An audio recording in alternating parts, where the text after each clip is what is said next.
Welcome, everyone. So glad to have you here. I have a special guest with me today, and we are going to talk about all things sales. And specifically, we're going to be talking about sales related to manufactured housing. So I have one of the best experts that I know, Phil McShan, is joining me here today. Not only is he a sales expert, but he's just a great all around guy. And so, Phil, I'm glad to have you on. Thanks for taking some time to join us. Man, glad to be here, Brandon. We really appreciate the invitation and looking forward to the conversation today. Absolutely. All right. So I'm just going to go through and we'll just kind of talk and chat and we'll let the conversation kind of go where it goes. Okay. But I had some questions about sales and market and kind of things that are going on, some relevant things for the time that we're in, and just Sure. wanted to see what you are seeing on the sales side of it. So first, can you give us kind of an overview of what you see the current market conditions looking like as it relates for manufactured home communities and maybe just in general, how the market is impacting sales? Well, sure. I think we're in, what I would call a normal market. We came through an unbelievable market with all the strangeness that came out of the pandemic and lots of selling, lots of occupancy and things like that. And now, with interest rates changing, things like that, it's more of a normal market where we have to earn sales. We have to get those sales. We have to be persuasive to get people to uh, buy from us. And so I look at it like that. And the reason I do that is I'm not trying to be Pollyannic or anything like that, but I just know that sometimes when we say, "Oh, it's terrible, it's a challenging market," we just create a self-fulfilling prophecy. And we're like, "Well, we're not going to make any sales. We're not, and we can blame the market a little bit." And so I just believe that we really are more in a normal market than an elevated market or a challenging market. It's just normal, which means we have to earn our sales. That's kind of how I see it. And then the other thing is, it is regional. Sometimes we'll have a better market in a Florida area than we will in Texas where I live, or that kind of thing. So it does depend, but there is 100% a a need, and there are people out there that want what we have. They want manufactured housing. They want affordable housing, and it's just up to us to find them. And then when we do, convert them, get them across the finish line. So I like that you call this a normal market and that we were in like an exceptional market before and Yep. now we're just in a normal market because right now and comparing the two, yeah, it was easy to associate that old market as being the norm. And if you Mm-hmm. think that's normal, then it does feel like we're in a down market. But realistically, that wasn't a normal market. It was an exceptional market. And so, yeah, I see what you mean. It's like now it's like, okay, yeah, there's some new factors and things that are coming into Of course. play, but overall, it's still a normal market. So, with all that said, there are some things that are just the reality is, approval rates are a little bit lower, things tightened up Sure. just a little bit. Interest rates, as everybody knows, have been kind of creeping up. Consumer confidence may be a little shaken right now because of some of the upheaval outside of the market. So, with that said, what are some approaches that sales teams can take to build more trust and rapport with their potential buyers? Yeah, I think in a normal market like we're in, when there are things that push against us, we have to maximize every opportunity. Just like you're a marketing expert, you're trying to get as many people there. When we get someone there, we better maximize it. And so, some of the most important things that I see in trying to maximize that is realize that every time we have someone in front of us, it's really not our job to convince them, it's our job to understand them and like understand what is important to them in choosing their next home, where are they going to live, their finances, how much they want to pay, what's important to them, and all that. And what happens is a lot of times we get somebody in front of us and we say, "Hey, I got to maximize this opportunity, so I got to tell them everything." And really, selling is more about understanding and discovering what's important to the customer and to see if we have a match. I not too long ago read a really cute little book called The Go Giver, not the Go Getter, but the Go Giver. And it really wasn't about sales, but I took three questions that we ask when we interact with other people, when we're at a restaurant or we're in a selling situation, things like that. We have these unspoken questions a lot of times that we don't say out loud, but every customer, every prospect is asking these. And so when they interact with someone, they're asking, can I trust you? Will you do what you say you're going to do? Will you deliver? And do you actually care about me? And that doesn't mean care about you like let's go hug and have a cup of coffee, but do you care, or am I just another number to you? Yeah. And when we make it about our customers and hey, tell me about your current situation, what are you hoping to accomplish in your next home? When you make it about them, then you start to answer those questions. Oh, you're trustworthy. You're going to deliver on what you say, and you actually care about me as a person and as a human. And so I think those are always in any market and any situation. If we can accomplish those things, that's going to help us be on the same page with our customers. Got it. So with technology, what are some things that you think of technology wise that people should be doing to maybe enhance their sales process, or, things that they should be using as far as tracking or building better relationships from a technology standpoint? What are you seeing? Well, we have to embrace technology. My 86-year-old mom knows how to work an iPad and those kinds of things. And so anytime we can leverage technology in our favor, I think that's really, really important. And the juxtaposition is technology versus personality and interaction with people. I think the best use of technology is through promotion, marketing, great pictures, things that create interest, testimonials, video, all of those types of things. There's no reason why we shouldn't be doing that in manufactured homes. And we don't see it that much, honestly. And it's not that hard. We're in a world now where, you and I can create a video on our phone, and it's real, it's normal. So I think things like that, where you can promote your community, promote the homes that you have, by using technology to do that. We're missing the boat if we don't have that. One of my relatives, he had this saying that he said it doesn't cost but just a little bit more to go first class.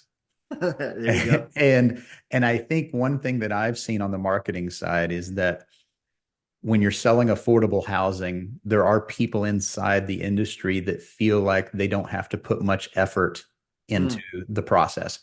And so as a result, they don't treat the consumer, the potential resident, they don't treat them with the amount of respect that they should. So I am not a sales expert, but one of the things that when I talk with people about this subject, I say, treat them like you're selling them $1 million home. yeah, that's Like right. how would you treat that person? And if you would treat that person differently, then you've got an issue, because you really should be treating everybody with the same amount of respect. And so I feel like that when you start to do some of these extra things, like you were just talking about here, you start to stand out from your competition, because there's other people that are not putting in the effort. They're not doing the work. They're not doing the follow up. And so it just makes you look like you're the only logical choice, because you look like you actually care. So, Yeah, and think about that. That's that third question that we're asking without saying, "Hey, do you yeah, care about me?" And you yeah. do.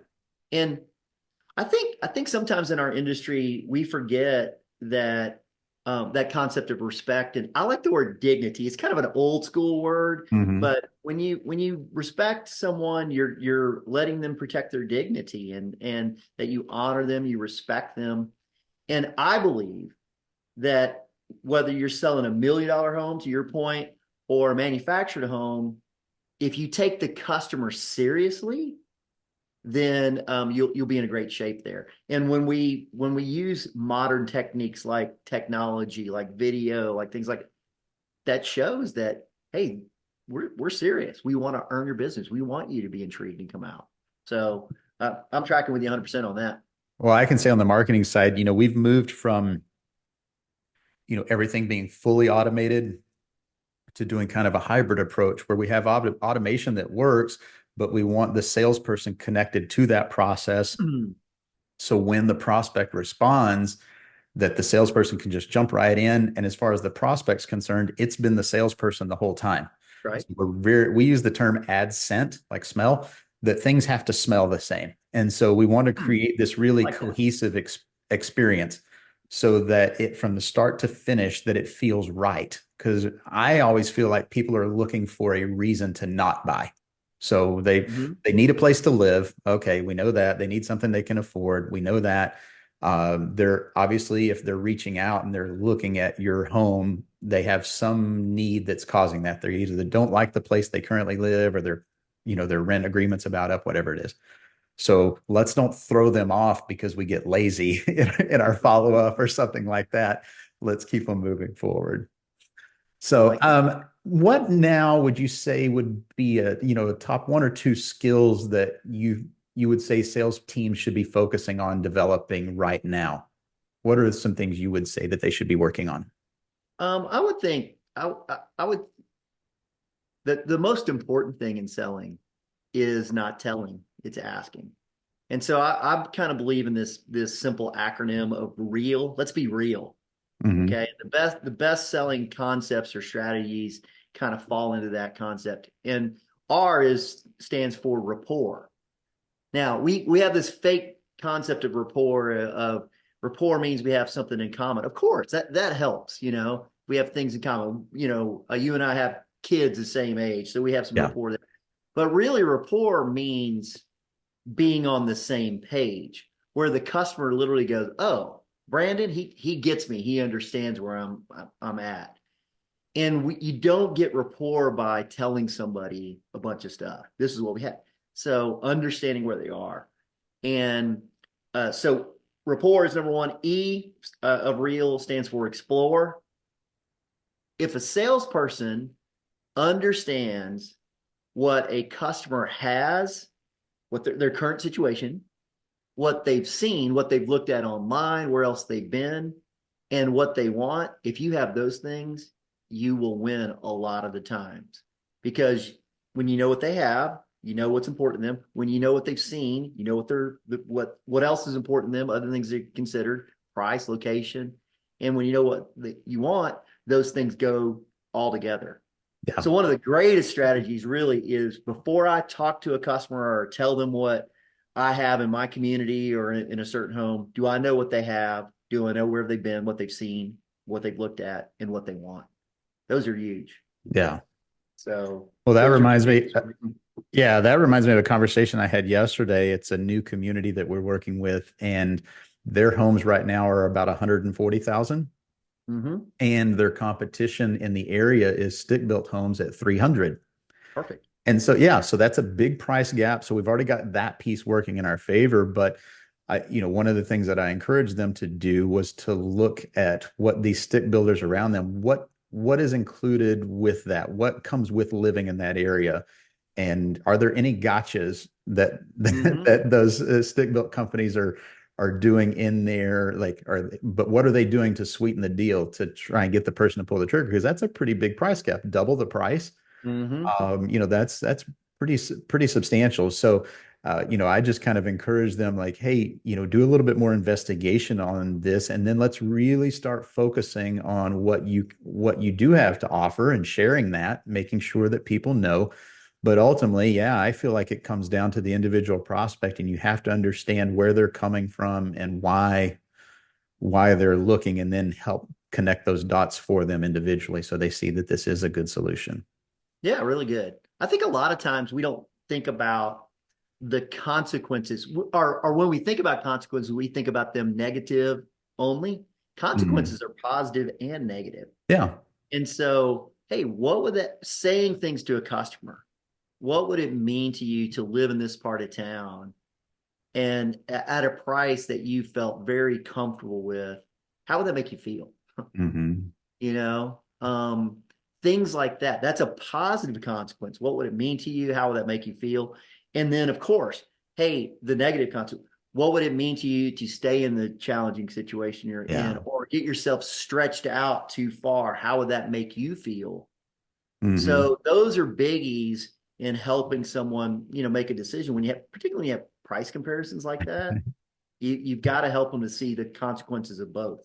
I'm always big on creating the visual pictures. And so I like to go to things like, would you like your kids to have more Christmas presents or less Christmas presents? That's awesome. One present of the tree and it's an apple.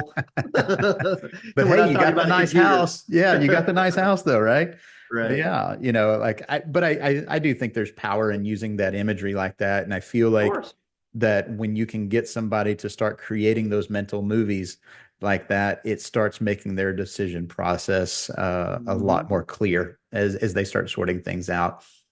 So now let's kind of shift into the second phase of sales in MH, Sure. and that's on the customer experience and the resident retention side. Because in MH, yes, you're selling them the home, but Yep. effectively you're selling them the community for every month, Yep. going forward. And so a little bit different than some other types of sales, but that's effectively what it is. So what are some things you think that sales teams or community managers could do to enhance the customer experience, which ultimately leads to more sales, leads to better retention? What are some things you think that they could do to enhance that experience?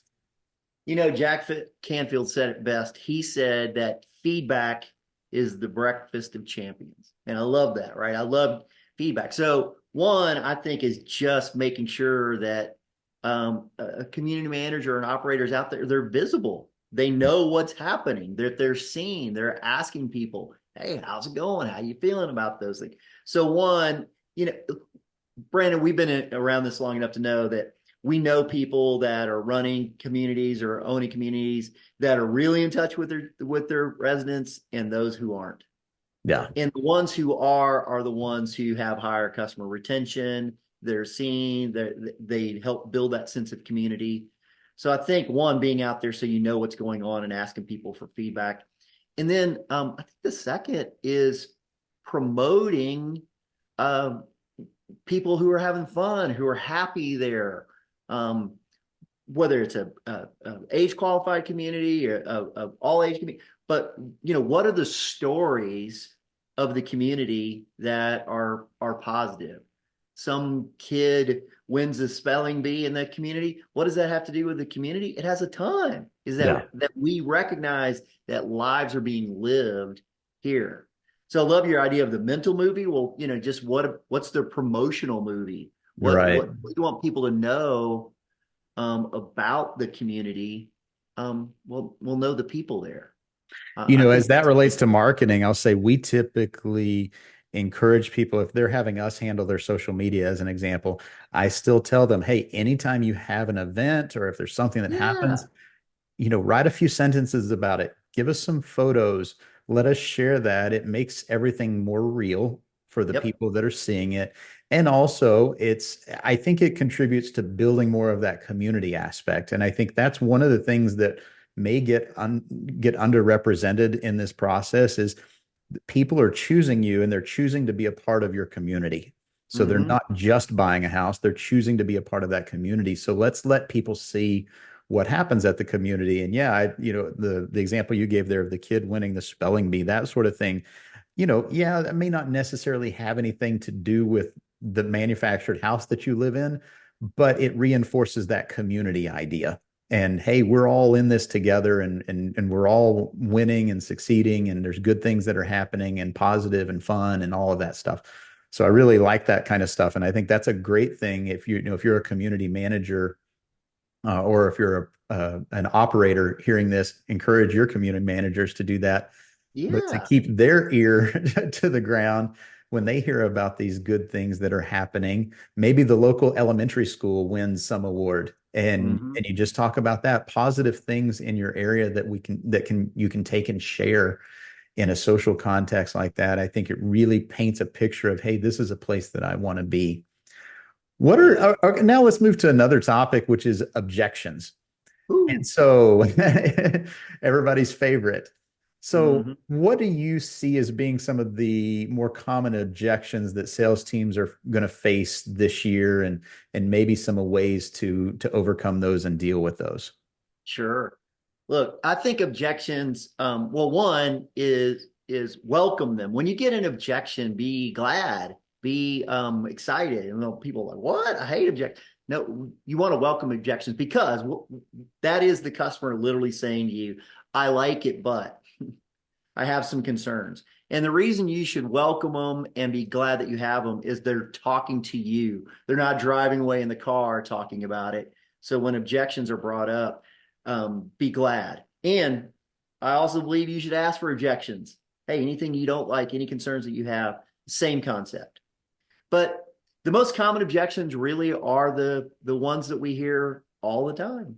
And they have to do with either price, or they have to do with something about the home itself, the product, or they have to do with location. And sometimes that can mean the location of the home within the community where it sits, or just the location, it's too far away, or it's in a part of town or whatever. So those are usually the biggies: price, something about the home itself, and then something about location. And my belief is the strategy is the same for any of them. And so my thought is this, Brandon, I'd love to get your take on this, is that anytime you get a price objection, or anytime you get, hey, this room's too small, or hey, this is too far out, whatever objection you get, you should always start with some type of acknowledgement of it. Hey, great, let's talk about that. Or thanks for telling me. Or hey, would it be okay if we talked about it? Mm-hmm. So I don't get defensive. If you train yourself to just get in the mode of, yeah, hey, we can talk about that. That's always the first step. And then the second is really understanding what is their biggest concern.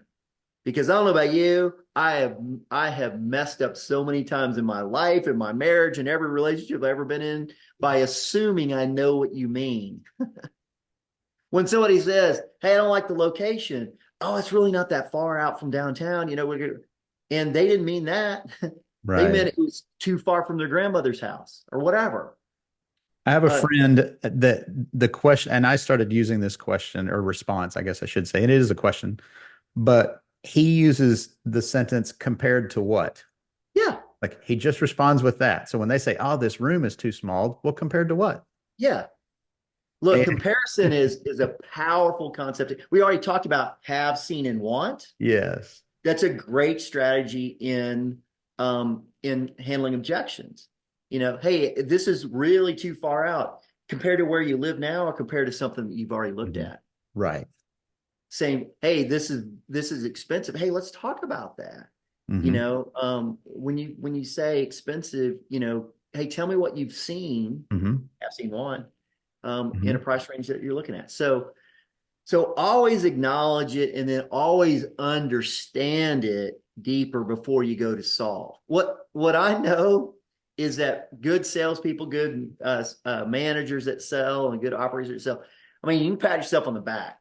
We Hmm. know how to defend our pricing versus stick built pricing. We know how to defend but sometimes we defend it, but we're defending the wrong thing. Yeah. And so first, acknowledge and understand it, and then jump into solve mode. I think that's really, really key. Well, and I kind of wonder sometimes are the things that we interpret as objections, are they really more brush offs Mm-hmm. than actual objections? Because a lot of times that I feel like that's more of the stuff that I feel like I see is like these aren't really hard objections. They're just throwing a little bit of hurdle in front of you and seeing what you'll do with it. Sometimes. Yeah. Yeah. And so maybe could you talk just briefly, like kind of how you see the difference between brush offs versus objections? How Yeah. you see those two things? I can remember distinctly, I was talking to a sales pro one time, and he said, Phil, sometimes they're just making a comment, and hey, I don't like this color or whatever. And so I believe there really is a difference between uh, an objection, which I would call more of a preference, and a condition, which is more of an absolute. We always think about a condition if they can't qualify or whatever that, but sometimes there is a literal condition. If they have teenage kids that are, a sister and a brother, it's pretty much a condition that they have to each have their own room, you know? So understanding the difference between like a preference and an absolute or a condition. And one of the best ways, of course, is to simply ask comparison questions, like you said. But another is a scaling question. Somebody says, "Hey, I don't like this," or whatever. Hey, on a scale from 1 to 100, 1 to 100, where would you rank that as most important to you? Well, if it's Mhm. 99, we can move on. If it's number two, then let's talk about that. Deal with it. Yeah. I So like you're that. you're right to be aware of how important something is, or how much something weighs to a customer before we go deep into it. So as we're looking forward and we start talking like future trends, is there anything as it relates to sales that you see as kind of emerging trends that maybe salespeople or community owners would want to be aware of? Are you seeing anything like that right now? We kind of touched on it. This is the idea of technology versus, personality or humanizing things. And I really like how you said it, this idea of, hey, everything has to smell the same. I like that idea. I think the ones who are on the path to success, the future trend, are people who recognize what I call the hierarchy of communication. Okay.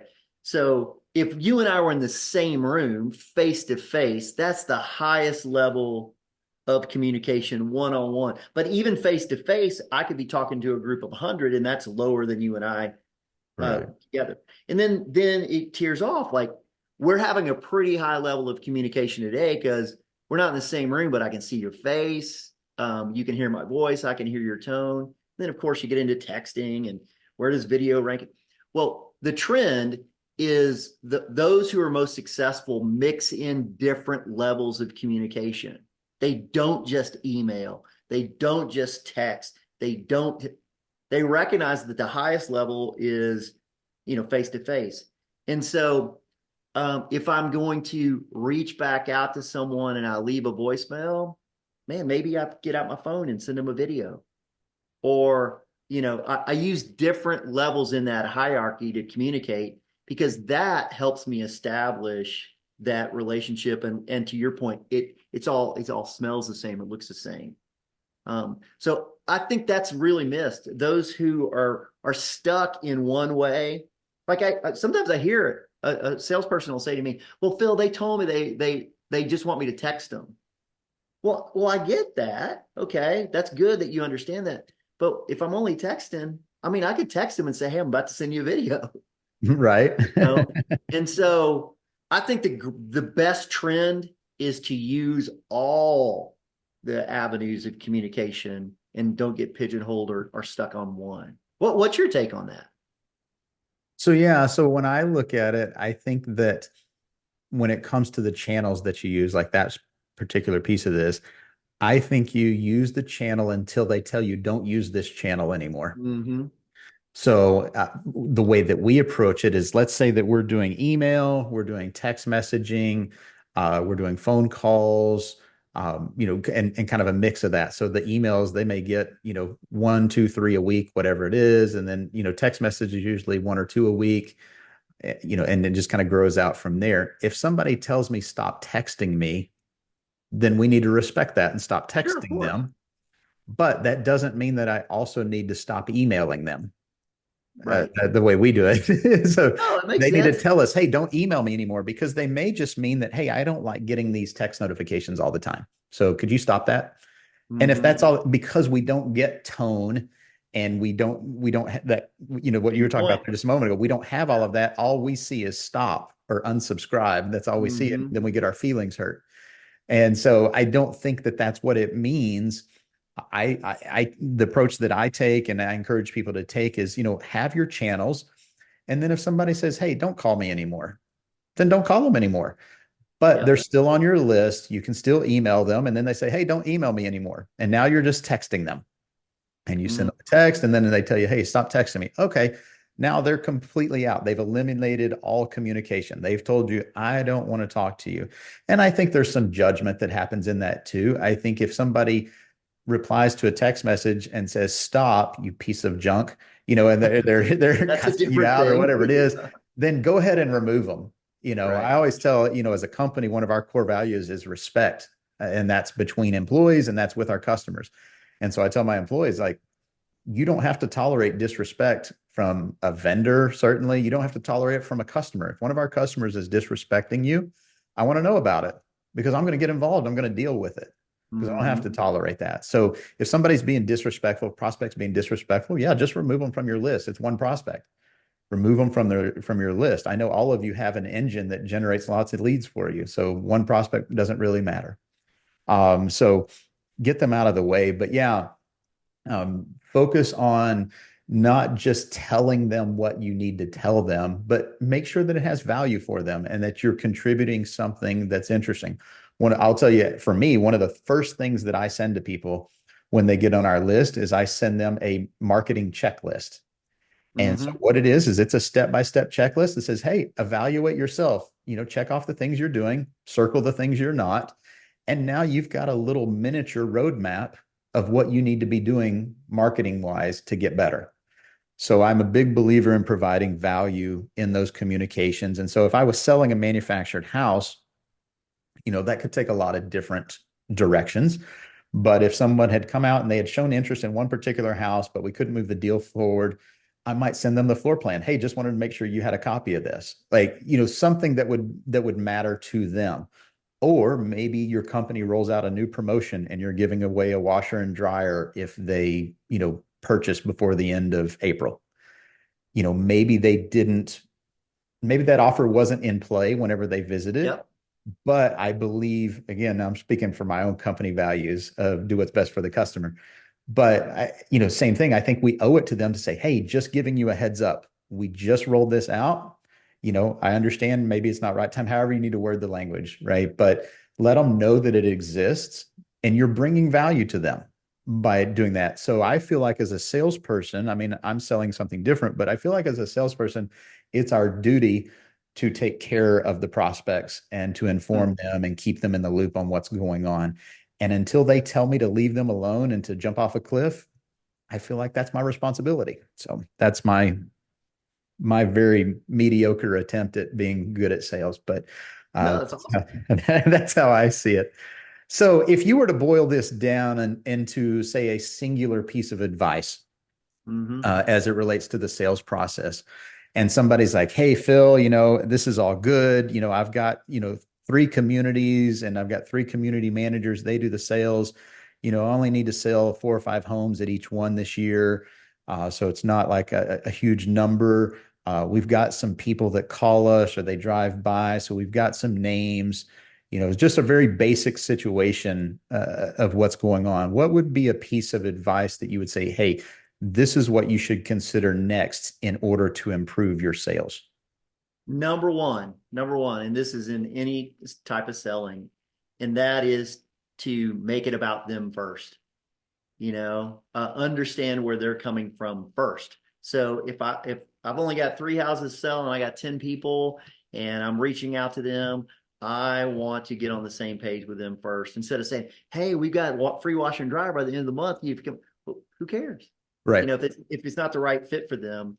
So it's the biggest mistake that I see in all of selling is that I want to jump in because I'm enthusiastic. I'm excited Sure. about what I have, but I want to jump in and tell you about what I have before discovering where they are first.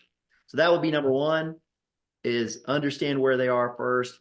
Two, if we're fit, talk about how it works. And then honestly, number three is just asking them if they want to do it.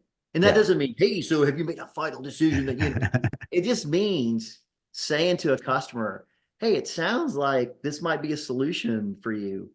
Hey, I'm curious, would you be happier here than where you live now? That is a strong closing question that doesn't feel like I put your arm behind your back and said, you want to buy today, right?